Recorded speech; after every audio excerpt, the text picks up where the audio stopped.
Dear learners, welcome to our platform think to exam. Okay बेटा, आज हम mathematics का एक दूसरा चैप्टर स्टैटिस्टिक्स के बारे में पढ़ेंगे। क्या स्टैटिस्टिक्स के बारे में पढ़ेंगे। ओके, देखो बेटा, statistics is the branch of mathematics. Statistics क्या होता है? एक मैथमेटिक्स का ब्रांच होता है बेटा, अलग सा एक ब्रांच है जिसका नाम है स्टैटिस्टिक्स। दैट डील्स विद, और क्या डील्स करता है?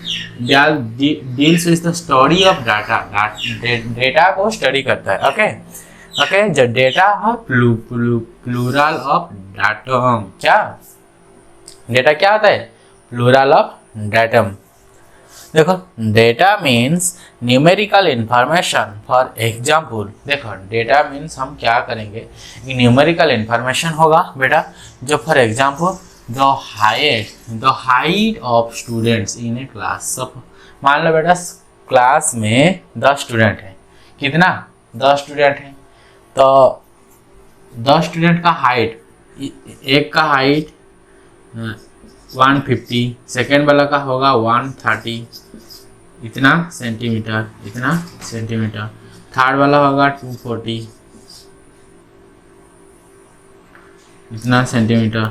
और फोर्थ वाला 180, सपोज এটা 140 है, देखो। और 175, 168, 165 cm, 148 cm, 153 cm, 169 cm। देखो बेटा, 1 2 3 4 5 6 7 8 9 10, 10 स्टूडेंट का हाइट लिखा है। ये क्या होता है? एक डेटा होता है। Okay, data is numerical information. देखो बेटा, मैंने एक न्यूमेरिकल इंफॉर्मेशन प्रोवाइड किया, जो क्या है? एक डेटा कहेंगे। ओके, और क्या हो सकता है?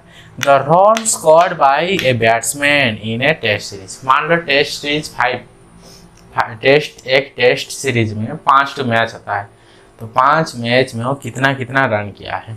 देखो बेटा, मैं इधर लिख सकता हूँ मैच 1, मैच, और एक मैच में 2 इनिंग्स होता है। देखो बेटा, मैच 1, एक मैच में कितना होता है? 2 इनिंग्स होता है। मान लो एक मैच 1 में वो एक इनिंग्स में 50 और दूसरे इनिंग्स में 68। मैच 2 में पहला इनिंग्स में हो गया 48 और तीसरा इनिंग्स में 8 में आउट हो गया। मैच 3, एक इनिंग्स में वो 108 स्कोर किया, दूसरा इनिंग्स में 15 में आउट हो गया।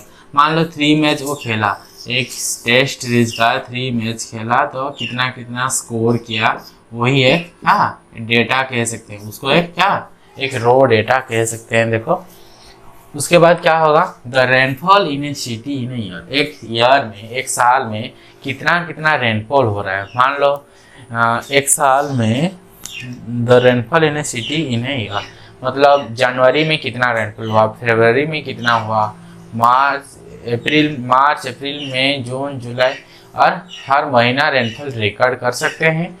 तो वो एक डेटा हो सकता है, क्योंकि वहाँ पे भी न्यूमेरिकल इंफॉर्मेशन प्रोवाइड करता है, इसलिए हम उसको क्या कहेंगे? उसको एक डेटा कहेंगे। ओके बेटा, क्लासिफिकेशन ऑफ डेटा का क्लासिफिकेशन क्या होता है? Okay, data that have been collected but not organised in any way are called raw data. उसको क्या कहते हैं बेटा? रो डेटा कहते हैं। मतलब डेटा कलेक्टेड डेटा ऑर्गेनाइज नहीं होगा, तो हम उसको क्या कहेंगे? रो डेटा कहेंगे।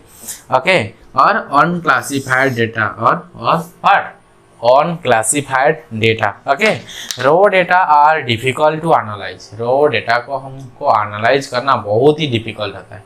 ओके बेटा, और डिफिकल्ट टू एनालाइज और इंटरप्रेट, हमको करना बहुत ही मुश्किल होता है, क्योंकि उसको रो डेटा को हमको पहले क्या करना है, एरे करना है, एरे। ओके, हम बाद में बताऊंगा कैसे करते हैं।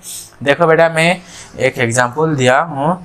For example, shows the number of sums solve by 30 student on A holiday. Holiday होता है ना बेटा, दुर्गा पूजा का हॉलीडे होता है, एक्समास का हॉलीडे होता है, हाँ कि नहीं, समर हॉलीडे होता है, तो समर वेकेशन हॉलीडे। तो हॉलीडे में 30 स्टूडेंट कितना कितना मैथ सॉल्व किए हैं उनका एक डेटा है। देखो, एक स्टूडेंट 4 सॉल्व किया है, दूसरा स्टूडेंट 3, तीसरा स्टूडेंट 3, चौथा 4, पांचवा वो 5 नंबर वाला भी 2, 6 नंबर वाला 5, 7 नंबर वाला 1, 8 नंबर वाला 2, इस तरह 30 नंबर वाला 2। तो वहाँ पे हमको पता नहीं चलता है कि ये वाला में हमको सॉल्व कैसे करना है। तो हम इसको कैसे सॉल्व करते हैं, इसको आरे कैसे करते हैं, उसको मैं अभी बता रहा हूँ। ओके,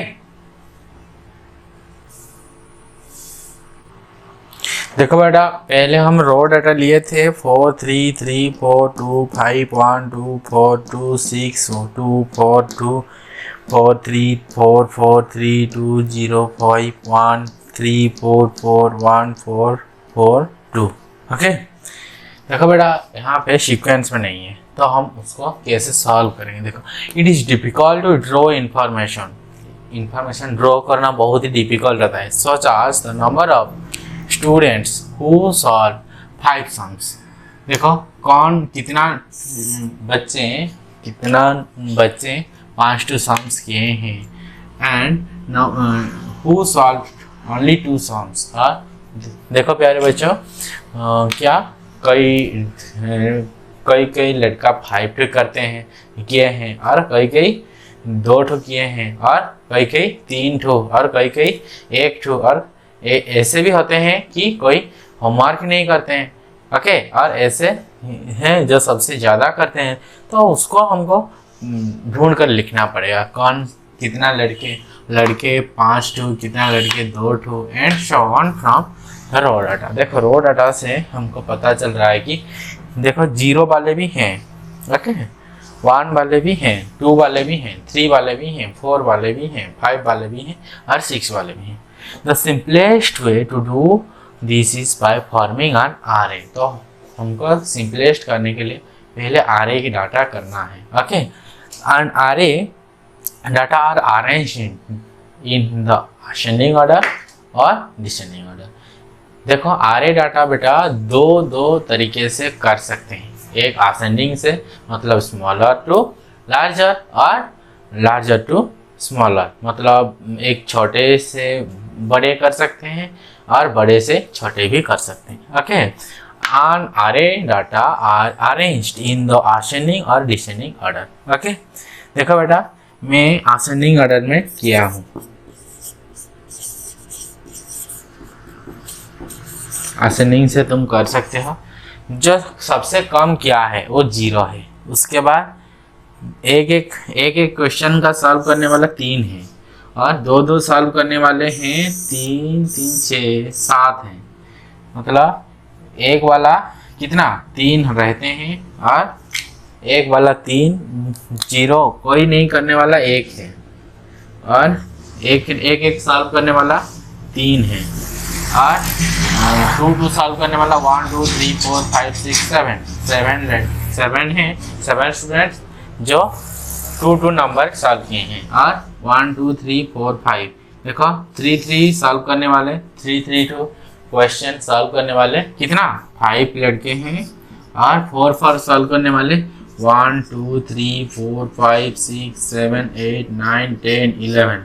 कितना तो बेटा 11 number of students solve 11 number of students solve the 4 questions, and 5 to solve करने वाला 2 हैं, और 6 to solve करने वाला 1 ही है।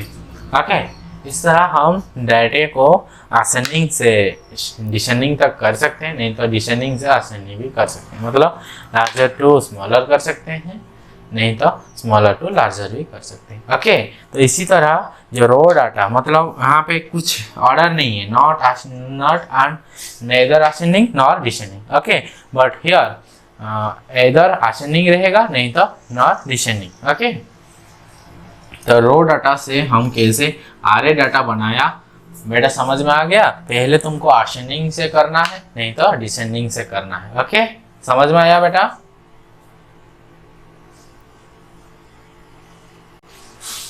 देखो बेटा, however arranging them is a table consuming and conversion and tax it is far more useful. देखो बेटा, हम टेबल जैसे करेंगे तो it is far useful to organize data into more manageable. Okay, देखो बेटा, zero solve number of sum solve कितना two sum करने वाला जीरो, और नंबर ऑफ स्टूडेंट जीरो करने वाला एक ही, 1 करने वाला 3 एंड 2 करने वाला 7 एंड 3 करने वाला 5, 4 करने वाला 11, 5 करने वाला 2 एंड 6 करने वाला 1। ओके, तो नंबर ऑफ सम करने वाला आ गया 1 0 1 2 3 4 5 6 एंड कितना कितना स्टूडेंट किए हैं 1 0, कोई नहीं करने वाला एक है, 1 ठो करने वाला 3 ठो लड़का, और 2 ठो क्वेश्चन सॉल्व करने वाला 7 लड़का,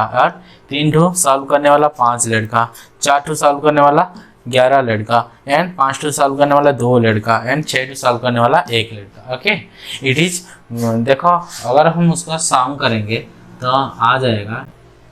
देखो बेटा, तो नंबर ऑफ स्टूडेंट को हम जानने के लिए ऐसे भी होता है सम, इसको सिग्मा कहते हैं, समेशन ऑफ सिग्मा कितना हो जाएगा बेटा। देखो हम 1 + 3 4 + 7 4 + 7 क्या होगा, 1 + 3 4 4 + 7 11 11 + 5 16 16 + 11 27 27 + 2 29 29 + 1 30।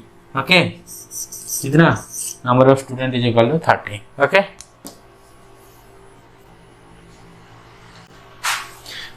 देखो बेटा, फ्रीक्वेंसी क्या है, the number of times of a particular term और value occur in a collection of data is called frequency of the term. Okay, तो एक डाटा में कितने बार एक वैल्यू आ रहा है तो उसको हम क्या कहेंगे, फ्रीक्वेंसी कहेंगे। देखो मैंने एक एग्जांपल लिया, find the frequencies of 3 and 8। 3 and 8 का फ्रीक्वेंसी हमको निकालना है in the given data below. Okay, देखो 3 2 3 5 8 3 5 3 8 3 3 2 8। देखो इधर 3 कितने बार आ रहा है और 8 कितने बार आ रहा है। Okay, since 3 occur 6 times,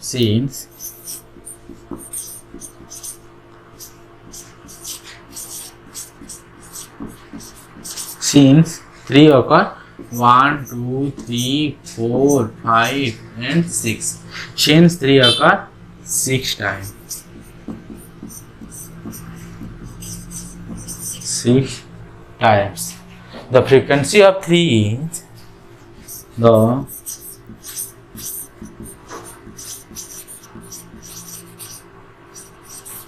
frequency of 3 is what? 6. Frequency of 3 is 6. As 8 occur how much time? 1 2 and 3. As 8 occur 8 occur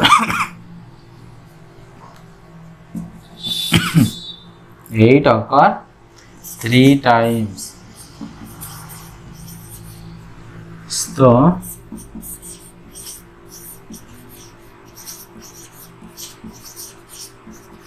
frequency of 8 is 3. 8 कितने बार आ रहा है? 3 टाइम्स आ रहा है, तो frequency of 8 is 3 and frequency of 3 is 6. Okay,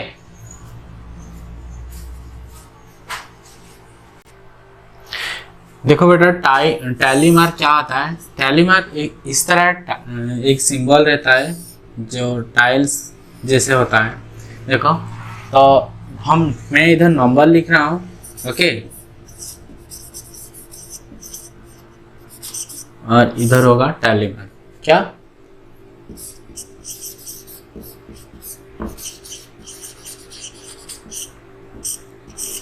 देखो 1 के लिए हम एक ऐसे छोटा सा लाइन देंगे। ओके 2 के लिए क्या करेंगे, 2 के लिए मैं 2 छोटे छोटे लाइन ऐसे रिप्रेजेंट करेंगे। और 3 के लिए क्या होगा, 3 के लिए 3 लाइन ऐसे रिप्रेजेंट होगा।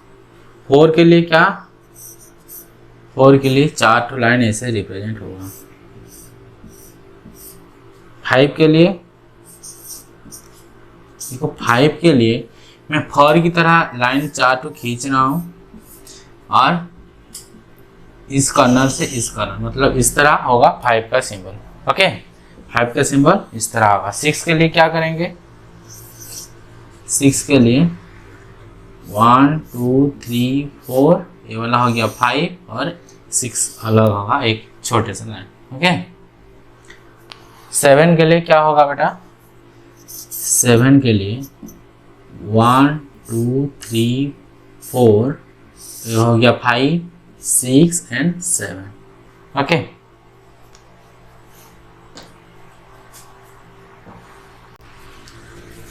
8 के लिए क्या करते हैं, 1 2 3 4 ये हो गया 5 6 7 8।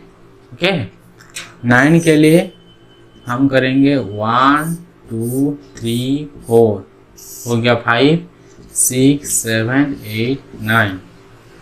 ओके 10 के लिए क्या करेंगे, 10 के लिए हमको करना है 1 2 3 4 हो गया 5 1 2 3 4 हो गया 5, 2 5 5 हो जाएगा 10। ओके इस तरह 11 के लिए और एक लाइन बढ़ेगा, 12 के लिए और एक 13 के लिए और एक 14 के लिए और एक 15 के लिए ऐसे 3 रिप्रेजेंट करना है। ओके 15 के लिए क्या, 15 के लिए 1 2 3 4 हो गया 5 1 2 3 4 हो गया 5 एंड 1 2 3 4 5, मतलब 5 + 5 + 5 क्या हो गया 15 हो गया। इस तरह 20 के लिए 4 आएगा, 25 के लिए 5 आएगा, इस तरह आता रहेगा। ओके देखो बेटा मैंने एक एग्जांपल लिया, make the tally mark for the frequency 14। 14 के लिए टैली मार्क देना है और what is the frequency does set, इस तरह टैली मार्क रिप्रेजेंट हुआ है। देखो the set of tally mark 14, 14 के लिए मैंने टैली मार्क सेट किया 1 2 3 4 ये हो गया 5 1 2 3 4 हो गया 5 1 2 3 4, मतलब 5 + 5 + 4 is equal to 14।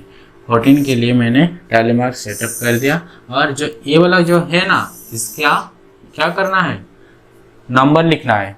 The frequency corresponding the tally mark is, देखो बेटा ये वाला फिगर मैंने इधर ड्रॉ किया 1 2 3 4 5 हो गया 1 2 3 4 5 1 2 3 4 एंड 5 1 2 3 4, मतलब 5 + 5 + 5 + 4 तो हो गया 19। This figure represent the number 19। Okay देखो बेटा फ्रीक्वेंसी डिस्ट्रीब्यूशन टेबल क्या होता है, देखो a table in which the frequency of observations are given is called a frequency distribution table. जिस टेबल में फ्रीक्वेंसी का ऑब्जर्वेशन रहता है बेटा उसको क्या कहते हैं, फ्रीक्वेंसी डिस्ट्रीब्यूशन टेबल। क्या कहेंगे, frequency distribution table. Okay such A table has 3 column, उस टेबल का 3 रहता है। एक जो पहला कॉलम क्या बता रहा है, देखो we write the observation in the ascending order in the first column, और जो ऑब्जर्वेशन को हम असेंडिंग ऑर्डर से लिखेंगे वो पहला जो कॉलम होता है वहीं पर ही लिखेंगे। There tally marks are drawn in second column. Tally marks कहाँ पर लिखेंगे बेटा, सेकेंड कॉलम में लिखेंगे। पहला कॉलम में ऑब्जर्वेशन लिखेंगे एंड सेकेंड कॉलम में टैली मार्क लिखेंगे। Okay the frequency obtained by counting tally marks occupy the third column. Okay, जो frequency obtained by tally mark, tally mark में जो फ्रीक्वेंसी ऑब्टेन होता है उसको हम कहाँ पर लिखेंगे, इन द थर्ड कॉलम। देखो उसके अभी मैं बता रहा हूँ टेबल कैसे बनाते हैं। ओके, देखो बेटा फ्रीक्वेंसी डिस्ट्रीब्यूशन टेबल है, तो यहाँ पे जो पहला कॉलम होता है number of sum solve, okay, number of sum solve, okay, and दूसरा कॉलम जो आएगा वहां पे टैली मार्क का सिंबल रहेगा, ओके, एंड तीसरा कॉलम जो आएगा वहां पे क्या, फ्रीक्वेंसी रहेगा, टैली मार्क का फ्रीक्वेंसी कितना होता है। ओके, देखो बेटा जो पहले एग्जांपल लिए थे, जो हॉलीडे पर 30 स्टूडेंट कितना कितना मैथ मतलब सम सॉल्व किए थे, उसको हम एक टेबल पे लिए। देखो जीरो वाला कितना मतलब जो सॉल्व नहीं करने वाला एक बंदा था, तो हम टैली मार्क का 1 सिंबल देंगे, और 1 नंबर सम मतलब एक ही सम सॉल्व करने वाला 3 बंदे थे, कितना 3 थे, तो हम उनके लिए 3 फ्रीक्वेंसी के लिए 3 टैली मार्क का सिंबल ऐसे लगाएंगे, 3 ठो लाइन्स, ओके, और 2 सम सॉल्व करने वाले कितने थे, 7 थे, कितने थे बेटा 7 थे, तो 7 के लिए मैंने देखो किस तरह बनाया, 1 2 3 4, ये वाला हो गया 5 6 और 7, ओके, 7 के लिए हो गया, 7 का टैली मार्क इस तरह हो गया, और 3 सम सॉल्व करने वाले बच्चे कितने थे, 5 थे, तो 5 थे, तो हम वहाँ पे 1 2 3 4 और 5 इस तरह हम टैली मार्क का सिंबल लगाएंगे, और 4 सम सॉल्व करने वाले बच्चे कितने थे, 11, 4 सम सॉल्व करने वाले बच्चे कितने थे, 11 थे। देखो 1 2 3 4, ये वाला हो गया 5, 1 2 3 4, ये वाला हो गया 5, 5 + 5 10 हो गया, और ये वाला हो गया 1 11, तो 11 का टैली मार्क का सिंबल इस तरह होता है, और 5 सम सॉल्व करने वाले 2 थे, तो 2 स्टूडेंट के लिए इस तरह 2 टैली मार्क का सिंबल रहेगा, 2 ठो लाइन, ओके, और 6 सम सॉल्व करने वाले एक ही था, एक ही स्टूडेंट, और उसके लिए हम एक टैली मार्क का सिंबल लगाएंगे। फ्रीक्वेंसी को अगर हम प्लस सम कर लेंगे तो टोटल कितना हो जाएगा, 3 + 1 4, 4 + 7 11, 11 + 5 16, 16 + 11 27, 27 + 3 29 + 1 30, टोटल कितना, टोटल फ्रीक्वेंसी = 30, तो नंबर ऑफ स्टूडेंट्स = 30 हो गया, और उनका टैली मार्क का सिंबल इस तरह हो गया, नंबर ऑफ सम सॉल्व करने वाले इस टेबल यही होगा। ओके,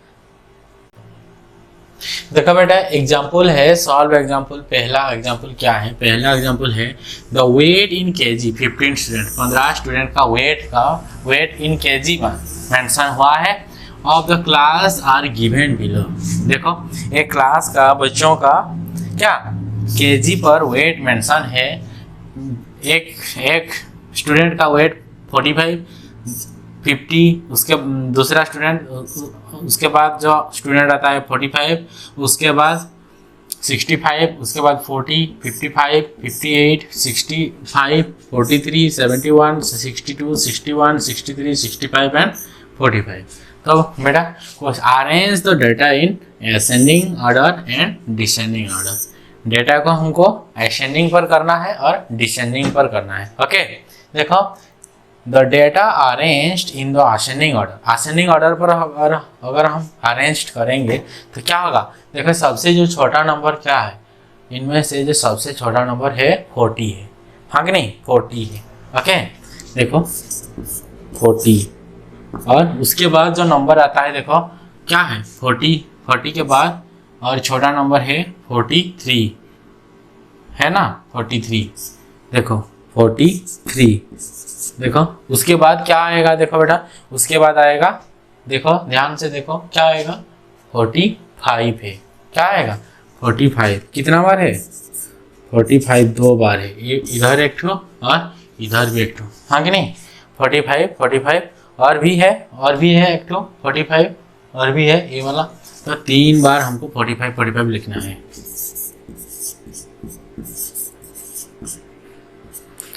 उसके बाद जो नंबर आएगा क्या है वो देखो इधर से ध्यान दो 50 है, ये वाला तो चला गया, जो चला गया मैं उसको राउंड कर रहा हूँ। ओके, जो चला गया उसको राउंड कर रहा हूँ। अभी देखो 50 है, 50 के बाद और कुछ नंबर है 50, देखो 55, 58 नहीं है, तो पहला आएगा 55,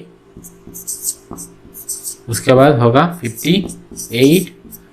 देखो बेटा, और बच्चा वाला कौन से बच्चा, देखो इधर 50 तो और नहीं है, तो 60 में आओ, 61, 63, 65 तो होगा 61,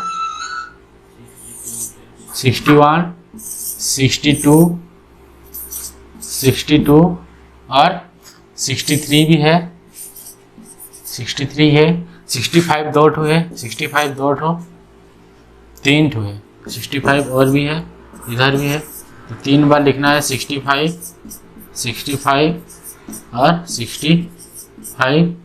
और बच्चा क्या, लास्ट में बच्चा है 71।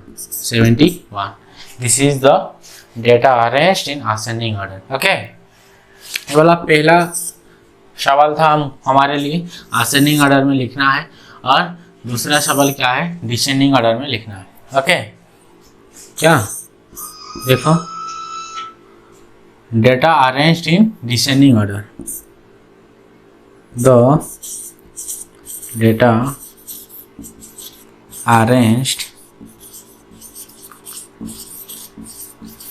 in descending order।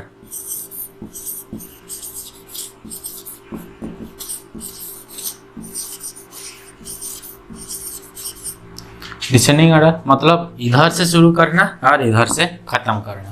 पहले क्या आएगा, 71 आएगा, उसके बाद 65 3 बार होगा 65 और 65, उसके बाद 62 है, 63 है, 62 और 61 है, और 58 है, और 55 है, उसके बाद 50 है, 45 है, 45 और एक बार 45, 3 बार होगा 45, then 43, then 40, 43, then 40। This is the data arranged in descending order and this is the data arranged in ascending order। Okay, जो क्वेश्चन हमारे लिए सवाल है, देखो असेंडिंग ऑर्डर में करना है और डिसेंडिंग ऑर्डर में। ओके, देखो बेटा क्वेश्चन है, the scores obtained by 30 student, 30 student का स्कोर है इन ए क्लास टेस्ट आर। देखो मतलब एक क्लास में टेस्ट हुआ था, तो 30 स्टूडेंट कितना मार्क लाए हैं उनका एक रिपोर्ट है। इधर देखो 48, 69, 84, 75, 86, 90, 86, 84, 75, 69, 84, 84, 86, 69, 84, 75, 86, 40, 84, 69, 86, 75, 84, 69, 84, 84, 86, 84, 90, 86 and 90। Okay, arrange the data in ascending order, also prepare a frequency table for the above scores। ये जो ऊपर में जो स्कोर्स लिखे हैं उनका एक फ्रीक्वेंसी टेबल निकालना है और उनको असेंडिंग ऑर्डर में लिखना है। देखो बेटा solution, arrange the data in ascending order we get, तो ये वाला जो ऊपर वाला डाटा को हम असेंडिंग ऑर्डर में लिखेंगे, तो सबसे छोटा 48, उसके बाद 69, 69, 69, 69, 69, उसके बाद 75, 75, 75, 75, 84, 84, 84, 84, 84, 84, 84, 84, 84, 84, 86 and 86, 86, 86, 86, 86, 86, then 90, 90, 90। ओके, तो फ्रीक्वेंसी टेबल बनाएंगे, मार्क इधर लिखेंगे, क्या लिखेंगे बेटा, इधर मार्क लिखेंगे पहले। देखो मार्क, इधर तो 3 कलम होता है, कितना ठो, देखो उसके बाद क्या टाली मार्क होगा,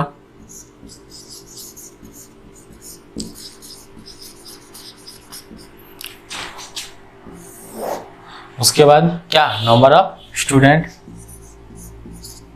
नंबर ऑफ स्टूडेंट्स।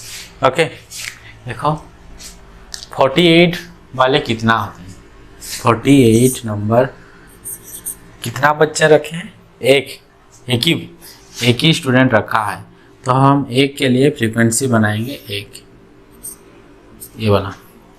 उसके बाद 69 बार कितने बच्चे रखे हैं ना, रखे हैं 5, कितना 1 2 3 4 5, तो 5 के लिए फ्रीक्वेंसी टेबल 1 2 3 4, ये वाला हो गया 5। उसके बाद 75 मार्क कितने बच्चे रखे हैं, 75, देखो 1 2 3 4, तो 4 स्टूडेंट रखे हैं, तो उनके लिए हम टैली मार्क लिखेंगे इस तरह। 75 के बाद 84 कितने, 1 2 3 4 5 6 7 8 9 10, ओके 84 वाले स्टूडेंट कितने 10 होते हैं, तो 1 2 3 4 1 2 3 4, ओके हो गया। उसके बाद 86 वाले 1 2 3 4, 84 के लिए बेटा 10 है और ये वाला हो गया, और 86 कितना, 86 इज इक्वल टू 86 1 2 3 4 5 6 7, ओके 86 के लिए कितना 7, तो टैली मार्क होगा 1 2 3 4 5 6 7, ओके। और 90 के लिए 90 मार्क कितना रहते हैं, 3 रहते हैं, और उनका 1 2 3, देखो बेटा 48 एक स्टूडेंट है तो हम एक देंगे, 69 5 स्टूडेंट है तो हम 1 2 3 4 8 5 हो गया। 75 4 स्टूडेंट है, देखो बेटा इधर 4 स्टूडेंट, तो इधर 5 हो गया था, तो उसको हम 4 कर देंगे, 1 2 3 4, ओके 4, और 75 4 और 84 10 का सिंबल ये वाला हो गया, 86 7 का सिंबल ये वाला हो गया, 93 ये वाला हो गया, okay. This is the total, क्या होगा टोटल, उसको हम सम करेंगे टोटल, देखो 5 + 1 6 + 4 10 + 10 20 + 7 27 + 3 इज इक्वल टू 30। टोटल कितने स्टूडेंट लिए थे, इधर 30 स्टूडेंट है ना, निकल गया 30 स्टूडेंट, हाँ this is the frequency table, okay. देखो बेटा पिक्टोग्राफ एक स्टैटिस्टिक्स का पार्ट है। A pictograph is a visual representation in which a picture of an object shows a certain quantity और साइज। देखो ऑब्जेक्ट को पिक्टोग्राफ से हम रिप्रेजेंट करते हैं, जैसे कि this picture is called the key of the pictograph, उसको की ऑफ द पिक्टोग्राफ कहते हैं। जिस पिक्चर से हम रिप्रेजेंट करते हैं तो उसको हम क्या कहेंगे, key of the pictograph. The like tables pictograph, देखो टेबल्स पिक्टोग्राफ ई too have heading, they are indicate to data that are being represented. तो देखो वहाँ पे जो डेटा रहता है रिप्रेजेंट, वो पिक्टोग्राफ से ही हम करते हैं। देखो prepare a pictograph of the sum worked out by Rohit during the last week. एक वीक में रोहित ने कितना सम को सॉल्व किया है, कितना सम वो क्या है, उसका एक पिक्चर हम इधर बनाए हैं। देखो एक 1 वीक का जितना डे होता है, Monday Tuesday Wednesday Thursday Friday Saturday and Sunday. तो देखो बेटा इधर ये वाला जो पिक्चर है ना, ये वाला पिक्चर 1 सम को इंडिकेट करता है। क्या 1 सम को इंडिकेट करता है। मंडे में रोहित ने कितना, मतलब एक कितना तो पिक्चर है, देखो बेटा पहले 1 2 3 4 5 एंड 6, तो 6 पिक्चर, एक पिक्चर के लिए 1 सम, 6 पिक्चर के लिए 6 1 जा 6 सम, कितना 6 सम। तो मंडे में वो 6 सम किया है। ट्यूसडे में कितना 1 2 3 4 5, देखो 5 × 1 5 1 जा 5 सम होगा, ओके। वेडनेसडे में 1 2 3 4 5 6 7, तो 7 सम क्या है, एक पिक्चर के लिए 1 रिप्रेजेंट कर रहा है, 7 × 1 जा 7 सम, ओके। थर्सडे में 4 पिक्चर है तो 4 × 1 हो जाएगा, 4 1 जा 4 सम। और फ्राइडे में 5 पिक्चर है तो 5 × 1 हो जाएगा 5 सम। देखो सैटरडे में 1 2 3 4 5 6 7 8 9 10 पिक्चर है तो हम 10 × 1 करेंगे, 10 1 जा 10 सम। सैटरडे में वो ज़्यादा सम क्या है, जो 10 सम है। तो संडे में कितना 3 सम, तो 3 × 1 = 3 सम। ओके, 3 पिक्चर का मतलब 3 × 1 = 3 सम। देखो बेटा वो एक 1 वीक में वो कितना सम किया है वो मैं पिक्चर में उसको रिप्रेजेंट कर रहा हूँ। ओके, इसी पिक्चर से ही हमको पता चलेगा कि वो कितना सम कर रहा है। ओके, तो इसको हम क्या कहेंगे, इस पिक्चर में जो सॉल्व करते हैं उसको कहेंगे पिक्टोग्राफ। ओके, देखो बेटा कॉलम ग्राफ को और क्या कहते हैं, बार ग्राफ। ओके, देखो data can be represented visually by columns also called bars. Okay, data को भी कॉलम में और बार, कॉलम या बार में हम रिप्रेजेंट करते हैं। ये 3 रेक्टेंगल्स होता है। Okay, the length of which represented numerical value, length क्या होता है, एक न्यूमेरिकल वैल्यू को रिप्रेजेंट करता है। The bar drone can be vertical और हॉरिजॉन्टल। देखो बार क्या होता है, वर्टिकल हो सकता है, नहीं तो हॉरिजॉन्टल हो सकता है, but their breadth must be equal, और उनका ब्रेथ जो होता है ना वो इक्वल ही बनता है। Okay, instead of rectangles one can use thick line segment. देखो और एक क्या करता है, थिक लाइन सेगमेंट यूज करता है। The data for the sums work out by Rohit during the last week can also be represented by a column graph और bar graph. Okay, देखो the data for the sum workout by Rohit ने जो workout किया था, सम किया था, वो एक हफ्ते के लिए किया था, उसको हम रिप्रेजेंट करेंगे during the last week also be represented by a column graph और bar graph. The space between consecutive vertical और horizontal bars are usually kept equal। Okay, और उनके बीच में देखो मैं एक एग्जांपल लिए थे वो रोहित वाला।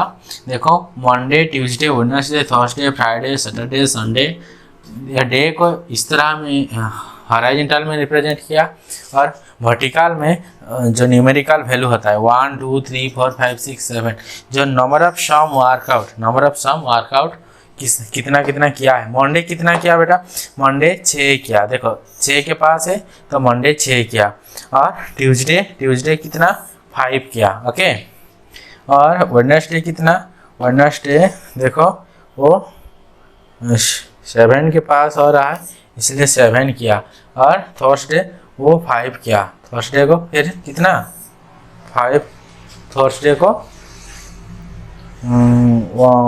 कितना 4 के आसपास दिखाई दे रहा है, 4 के आसपास, इसीलिए हम उसको 4 रिप्रेजेंट करेंगे। इस तरह 4 रिप्रेजेंट करेंगे। फ्राइडे को फिर उससे थोड़ा ऊपर मतलब 5 को रिप्रेजेंट करेगा वो। ओके, 5 को रिप्रेजेंट कर रहा है। तो सैटरडे वो पूरी 10 को रिप्रेजेंट कर रहा है। देखो 10 टू सम किया है, 10 टू सॉल्व किया था इसलिए 10 को रिप्रेजेंट कर रहा है। संडे को 3 तो 1 2 3 रिप्रेजेंट कर रहा है। ओके, देखो तो हम हॉरिजॉन्टल में लिखेंगे डे और वर्टिकल में लिखेंगे सम, नंबर ऑफ सम्स, और ये न्यूमेरिकल वैल्यू लिखेंगे। तो अब इस तरह और बार ग्राफ बना सकते हैं। देखो और एक चीज़ है जो उनका बार के बीच में जो डिस्टेंस होता है पूरी तरह से सेम होना चाहिए, ये वाला डिस्टेंस क्या सेम होना चाहिए, और बार को जो मोटाई होता है ना ब्रेथ वो भी सेम होना चाहिए। ओके, मतलब ये वाला 5 सेंटीमीटर का बार बन रहा है तो ये वाला भी 5 होगा, ये वाला भी 5, ये वाला भी 5, ये वाला भी 5, ये वाला भी 5, और डिस्टेंस 2 सेंटीमीटर में बन रहा है। इधर 0 से ये वाला 2 सेंटीमीटर में बन रहा है तो अगले वाला जो यहाँ से 2 सेंटीमीटर के बीच में ही बनेगा। ओके, उससे ज़्यादा नहीं होगा कि कम नहीं होगा, 2 सेंटीमीटर एक्यूरेट 2 सेंटीमीटर में ही वो ग्राफ बनना शुरू होगा। This is the bar graph और कॉलम ग्राफ। ओके बेटा, ठीक है, नोट डाउन कर लो उसको।